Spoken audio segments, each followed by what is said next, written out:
Messieurs, bonjour. Donc, je vais vous présenter mon mind mapping concernant le plan de vente, donc, qui se fait en 5 étapes. Donc, la première étape s'appelle considérer et constituer. Donc, dans la considération de la constitution, ce qu'il faut faire déjà vis-à-vis du client, c'est savoir quoi vendre, connaître le client et connaître le contexte commercial. Donc, c'est la préparation en fait avant de pouvoir consulter le client, donc le rencontrer. Deuxièmement, nous avons la prise de contact dans la consultation. Ensuite, par rapport à la prise de contact, il faut se présenter sous un aspect favorable, créer un climat de confiance. Pour la découverte, il faudra connaître le client, c'est-à-dire détecter tous ses besoins. Reformuler ses besoins par la suite pour montrer qu'on a compris, et ensuite on pourra passer à la prochaine étape qui s'appelle convaincre. Donc, convaincre le client, il faut avoir une argumentation à fournir envers le client, donc savoir argumenter, exposer l'offre, les modalités d'acquisition et les prix.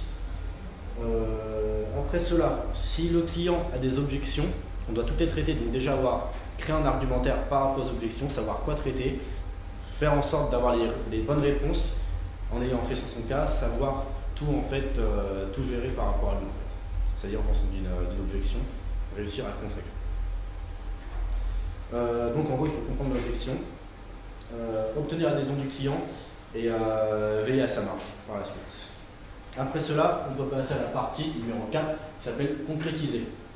Donc sur la conclusion, si le client est d'accord, ça va être obtenir un accord avec lui. Il faudra obtenir un accord avec lui, excusez-moi. Pour la prise de congé, il faudra conforter le client dans son choix. En cas de vente, donc on peut directement signer le bon d'achat.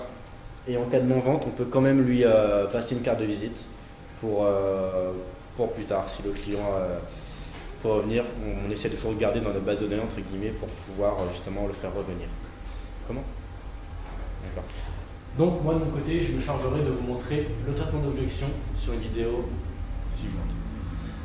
Ensuite de cela, pour la consolidation envers le client, on devra exploiter les renseignements collectés, donc tout ce qu'on a vu avec lui, tout ce qu'on a appris sur lui.